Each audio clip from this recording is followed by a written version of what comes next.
حضور یہ آخری سوال ہے جو مستور آپ کی طرف سے آیا ہے. جی جی.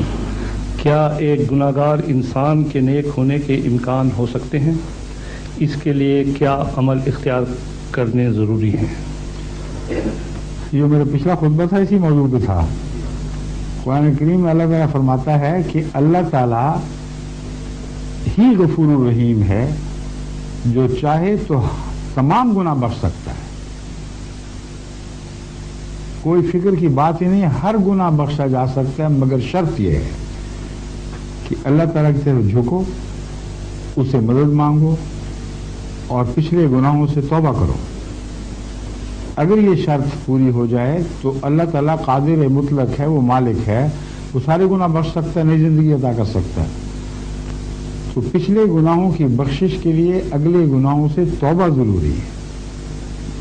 یہ نہیں ہو سکتا کہ آج گندگی سے منہ ہٹایا، کل پھر اسی گندگی میں منہ مار دیا، وہ پھر زہر کام کرے گا اپنا.